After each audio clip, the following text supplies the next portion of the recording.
Hi Joe, good to see you again. Long time no see. Who scored the winning goal in the 1991 League Cup final? That's a good question. That is a very good question. Keith, More right? seriously, what's the squad like? What's the regulations? What's the rules for who you can play? And how's that affected the squad? Bearing in mind you'd probably like to be putting some younger players out on loan, perhaps the Championship or League One the season ahead. Yeah, well, I think in terms of the kind of rules, you're allowed to play one under 21 players and under 20 team, albeit we'll be very young, and the goalkeeper can be over age. And I believe that if you have an assistant coach that, and this is maybe in time, that can, as you think of the old days in terms of that experienced player coming in and playing with young players, then there's the possibility of that particular player playing as well. But for us, a really super young team. We've got a lot of players now, and it's been great. A lot of players that are up with the first team, so they will stay with the first team, and we'll then bring in other younger players. So Owen Moffat probably won't be playing the Colts side. He's consigned to the first team for the season ahead. Well, we don't know who, for example, who's it going to be. I mean, Owen has done really well. That's been a real plus. So there's every chance that Owen will be with the first team tomorrow. I don't know what their squad is, but you can see even there's been a lot of press. Even Callum McGregor gave Owen a lot of positivity in what he's done up here and training on his own at times. So he's that's one that's really exciting for us as well. So that's a really positive story. That, and there's more than just one. There's Dane Murray, Adam Montgomery, Ben Wiley, Leo Helder, Barry Coffey, Tim Bailey. So all these players have been with the first team, and they've equipped themselves very well, I believe. Are they allowed movement between the first team and the Colts? Yeah, of course. Absolutely. Thanks, Joe. I'm surprised you're not in some boat trip. Not yet. Not yet. Right, Raman. Morning, Tommy. Tommy, Hi, I just wanted to ask you, what do you feel will be the benefits in terms of player development for these guys playing specifically in this league? I think there's going to be a learning curve. I really do. And I think it'll be a great experience for them. I know for a number of years we've been going on about a Colt team or a B team getting into the kind of lower league. I remember as far back as 2008 when I was doing my pro license, I went over to France and I witnessed how they do it in France. And then obviously there's examples of Spain. So I think for a number of years we've been looking for change, and I think the fact that it's now happened. I think when I was a younger player, I used to get the experience of playing with experienced players in the reserves. That's no longer the case now. I think we need to try and create that pathway and that gap between under 18 football and first team football. So in effect, it means that if it's young players, if we can then control where they play, we can then control the development. And there's no doubt as the season progresses, playing against senior pros, playing in areas and pitches they've probably never been in, fans, the whole thing, I think it can only be a really positive experience for them. And I've no doubt that's going to bring the players on. Are you disappointed it's only for one season? Would you like to see it for more than one season? Obviously, the news broke this week as well that there will be no Celtic B team playing in the SPFL 2 next season. Yeah, listen, we're just looking at the season ahead and we're focusing on the Lowland League. I think it's small steps. We are gradually getting there in small steps. And I've no doubt that there'll be a lot of people will be looking in to see how it goes and how it progresses. And it can only be a benefit. It can only be a benefit. There is absolutely no doubt our young players getting the challenge. Sometimes they're a wee bit mollycoddled at times. Sometimes it's a nice environment. They're in here. They're now out there in the big world. They're now going to take a couple of knocks. There's no doubt of that. But we are trying to recreate that kind of pathway, which is probably the most difficult thing, but not just in Scotland, but in Europe, in any football terminology between the youth and first team. And I think if we can create something that's going to be beneficial to our young players and furthermore beneficial to our first team, which is the most important thing, then brilliant. Just finally from me, Tommy, how much will you be in liaising with the first team manager in terms of your style of football and his style of football if players then make the grade up that they can slots right in? Yeah, well, as I say, fortunately now we've got 8 young players who are eligible for the game tomorrow for us, who will be with the first team, and they've had the benefit of when the managers come in of, training with the manager and getting his methodology and his style of play. I've watched the first team train a couple of times as well. I think it looks really exciting. The players have settled in really well. So in terms of that transition, I think it is important. We've got a good communication link between the staff and the B team and the first team. And I think that's so important. And I think that transition, not just in terms of the football side, but sports science side and the physical development of the players, I think that's really key, because ultimately you want your player to step up and not be phased by getting in with the first team. And if we can kind of control that side of it, so that when they do go up, they're not alienated by it. They're really focused on. They know exactly where they fit in. They know exactly what the demands are of training with the first team, and they know exactly in terms of position specific what they should be doing. Cheers, Tommy. Thank you.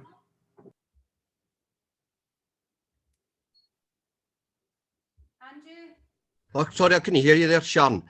Hi, Tommy. Do you understand the opposition from even the teams that you're going to be playing? Bonnyrigg Rose being one of the chief ones that were implacably opposed to he's been dropped in, parachuted into this level. Do you understand their objections? Yeah, absolutely. We've had Bonnyrigg Rose watched 4 times over the course of the pre-season there.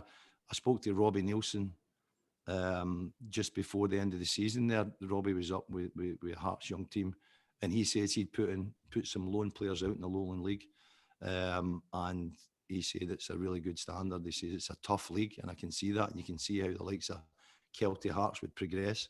And as I say, we've had players who have been out on loan with these clubs as well. So I've had first-hand experience at going and watching teams. We know exactly what they are. They're no mugs, these teams. East Kilbride, for example, they've invested a lot of money into their squads. So we're very aware of what we're going to come up against, which is going to be really tough for our young players. Sorry, I don't know if you heard my question, Tommy. Do you understand why they don't want you there? Do you understand why Bonnyrigg Rose are so opposed to you being there? I don't know what the voting was in terms of, well, as I said, 95% of their members. So we are there. So we are there, and my only focus is the game and the season ahead. That's my focus. So, but do you understand, like, why they're opposed to it? Do you understand their objections? Well, I'm just asking Tommy a question, which he doesn't seem to want to engage with. We are there. We're playing our first game tomorrow, and that's what Tommy's focus is on. Sorry, Tommy, I'm just asking a question. If you don't want to answer it, that's fine. No, I have answered it. You understand why they're opposed to you being there? I understand that we're playing a game tomorrow, and the fact that we're focused on the season ahead, and that's the main thing. That's my main focus for me and the team. If you get anything else, Andrew, will we move on?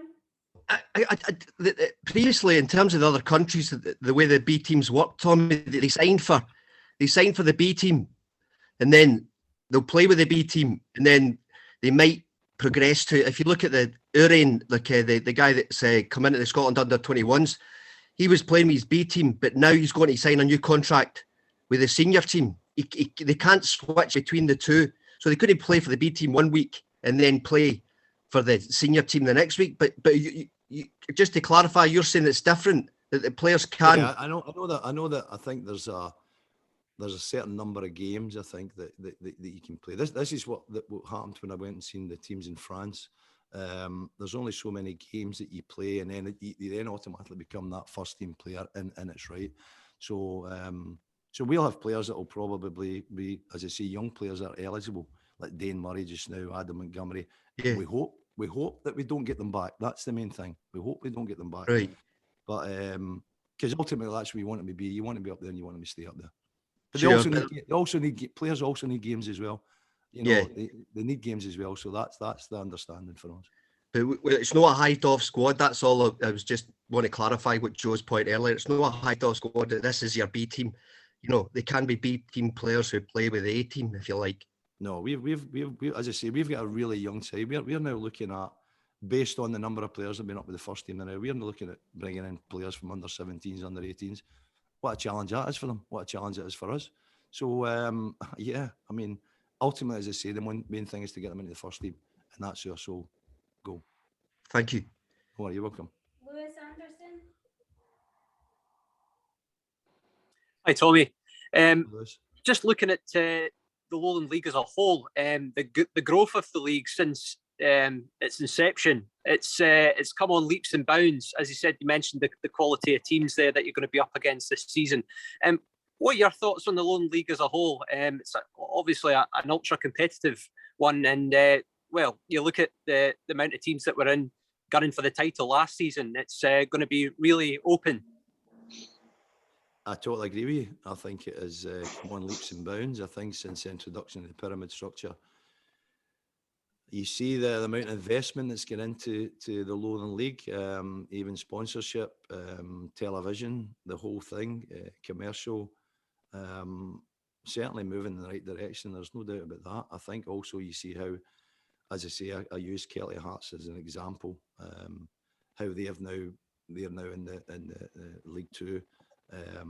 So there is a pathway for them as well, these other teams, and that in itself is fresh, it's open, and you can see how it has grown over the years, but it's grown in the right direction. So it's a fantastic setup just now. Thank you. Can I have Seltzer here, please? Hi, Tommy. How you doing? How you doing? I'm fine. Hi. I think on like the disconnect between the youth squad and the first team over the last few years, we've seen a lot of players like move out to like Bayern Munich and stuff like that. How are we looking to stop these players? I know like once they've got the eye of Bayern Munich and stuff, it's hard to keep them at Celtic. But how do we do that as a club? I think regarding the kind of the pathway, you know, you've mentioned players who have gone that unfortunately there's nothing you can do about that.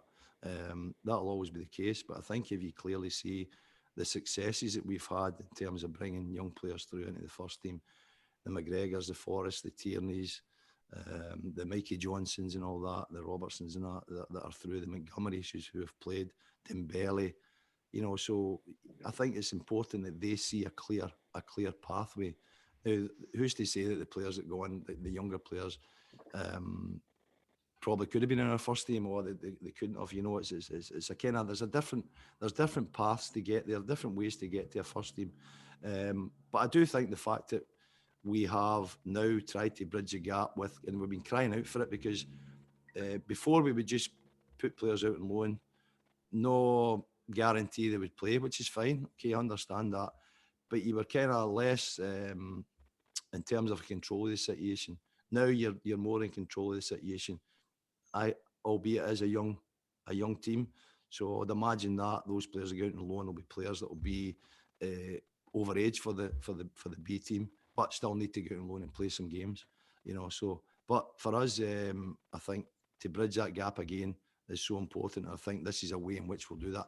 And as you can say, we've also got young players who are up there training with the first team, so they're not that far from the first team, and it's important they see that as well. And hence the reason why we both teams train at Lennoxtown. Thank you. Can I have Colin Watt, please? Hi, Tommy. How's it going? Hi, Colin. Good, thanks. Just a one on the kind of goals for the season, Tommy. Are you looking to do, like, what is the outcome here? Are you looking to try and win every game, or is the player development the most important part of this? Absolutely. Player development is the most important thing. Listen, we won't win every game. We know that. There will be games where we'll be particularly strong, i.e. there'll be maybe players that have been with the first team that maybe come down for a game. And I mean the young players, your Moffats or that, you know. I hope they don't come down. I hope they stay up, because then we'll have been doing something right if they stay up. You know, so as I say, for example, tomorrow we will be super young tomorrow. It will be an experience. It will be a learning experience.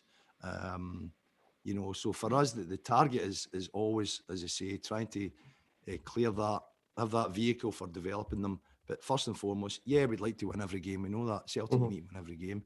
That's not a dirty word to win things. That's for sure. But the most important thing for us is definitely player development. And then for that, if they see then young players going up, then the batch underneath them see that pathway, and then you get that excited 17-year-old, 16-year-old coming up. So for me, it's to clear the pathway first and foremost, player development. Absolutely. You know, we don't get any prizes for winning the kind of reserve league or anything like that. The big prize for me is getting them into the first team and making them valuable. Just to follow up on that, Tommy, obviously reserve football's not been around for the last couple of seasons. Do you see this as a long-term thing for the younger teams to go being introduced to this level and see it as a better way to develop them rather than having the reserve league? Yeah, listen, we understand that, and I think that's something that there's a lot of people need to gather around and say, how do we best serve our young players below the first team? You know, so it's not just in isolation in that. There's a lot of discussion on how we do that. This is obviously just one of those discussions that have hopefully will bear fruit in terms of the progression. So I think, yeah, there's a lot of different ways of getting there, and I think it's important that we kind of stick to that. All right, all the best for tomorrow. Thanks very much. Thank you. David Falls. Hi Tommy, David from the Celtic Star. Hi David. Hi there. And we relied on, we sent out quite a lot of players on loan last season, and probably a full team worth. Is that going to be reduced dramatically now?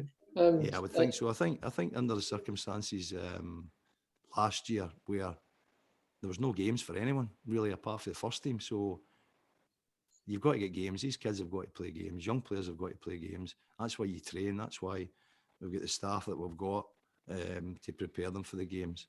So that's why it makes it an even more exciting prospect. The fact that we've now got not just a games program, but the number of games is incredible. You know, so that in itself is what they want. They want to play games. We'll be playing 2 games a week for a number of weeks, and then we'll get them. We'll also play in the cup. I think we get Annan Athletic in the cup again, and then after that there'll also be the Glasgow Cup. You know, so to have a really strong games program is important. Something that hasn't been there in the last couple of years through a number of things. One being obviously the pandemic. But now that the focus is now in getting it back on, getting players on the pitch and giving them that opportunity to go and play and develop. Best of luck for the season, Tommy. Thanks very much. Erin. Hi Tommy, Erin Boyle, more than 90 minutes. I hope you're keeping well. It's good to see you. Firstly, do you feel the Lowland League as opposed to a reserve league or loan deals have a more significant benefit in the development of the younger players? Yeah, absolutely. Yeah, I think we know reserve league, and I think we need change. We need something that's going to excite everybody. And I think even by the kind of magnitude of this, it started to excite people, and there's been a fresh focus on it. You know, so I think that'll definitely develop players. There's no doubt. We're going to put young players in where they're going to be a little bit uncomfortable because they're not used to that, the rigours of maybe in front of a crowd or, you know, hostile situations and stuff like that. You know, so we're putting them in to challenge them, you know, to challenge them against men, as you so speak. And there's no doubt that these young players, at times, it'll not be always easy. It'll be a bumpy ride, you know, but we understand that, and we just need to understand that it'll take time to adjust, and they will take time to adjust. You know, certainly we've played in games against opposition before, whether it's been Lowland Leagues or that, you just don't get enough of it. You know, you put them in there, and then we'll go and play a Chelsea or whatever, and it's a different game altogether, you know. So I think the fact that there's a wee bit of longevity with this and these fixtures, I think it'll greatly help the young players and the staff. I think it's good for staff as well. Yeah, no, definitely. Will there be any players who featured in the pre-season tour in Wales be part of the squad, and will we get a chance to see any of them in action against Bonnyrigg Rose on Saturday? Well, there is, as I say, there's 8 players that have been with the first team. I don't think they'll be involved tomorrow with me. I'm hopeful they're not. In fact, and that itself leaves other space for other young players to come in. So let's wish them luck, and it's great. Sometimes you just pitch them in. Some players surprise you, some disappoint you, but you know, that's the uncertainty of it, and that's the little bit I like about it. And lastly, if you had a chance to chat to Andrew pre-season, and if so, what of those discussions consisted of pre-season in terms of style or the usage of the younger players in the first team? Oh, I've not that much of a debate. I've watched my training. I had a meeting with the manager, myself, Chris McCart, Darren O'Day, who was with us as well, because Darren's now in with the B team, and Ollie Morgan, who's sports scientist. So we got a meeting with the manager.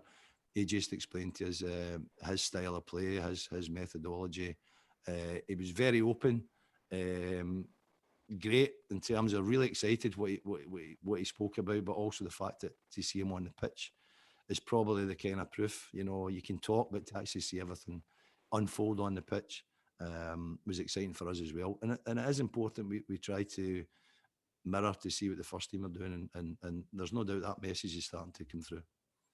Definitely, it's exciting times for the B team, and all the best for tomorrow. I look forward to see you flourish. Thank you.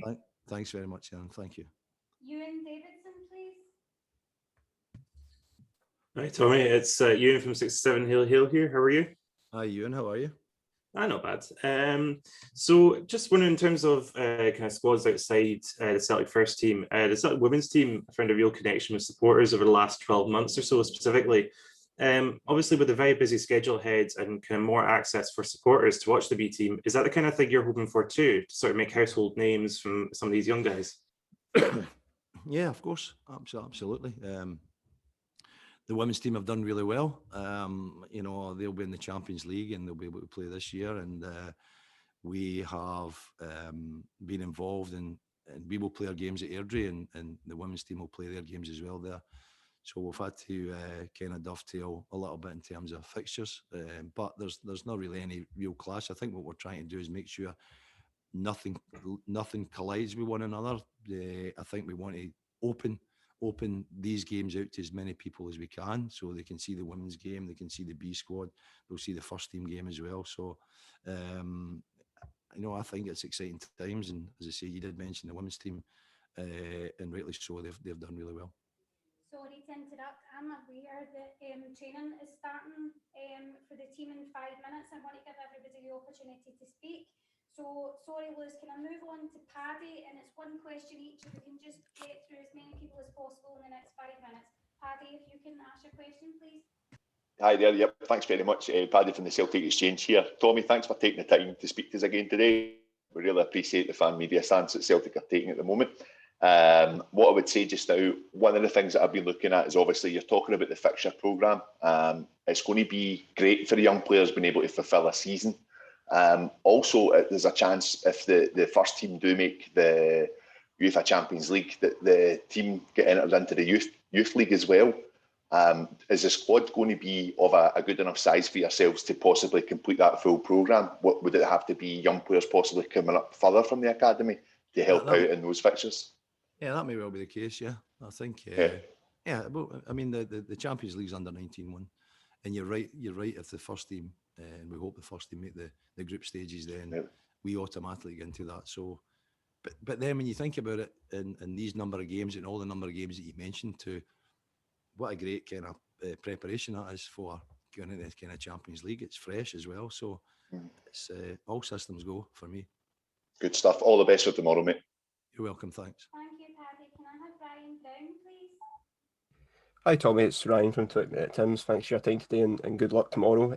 Just quickly, just going back to the Lowland League, the style of football there, you mentioned there that the younger players might get some knocks, but I think a lot of teams like to get the ball down on the deck, play good football, maybe better than what people might expect. Do you think that'll suit the team rather than just like, you know, teams lumping long balls and hard challenges? Do you think that'll suit the team ahead of the season?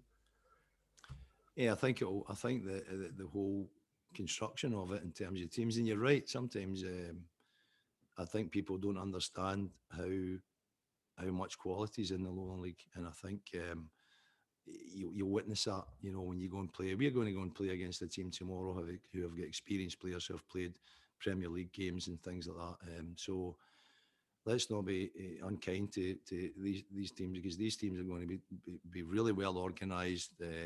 I've seen it firsthand.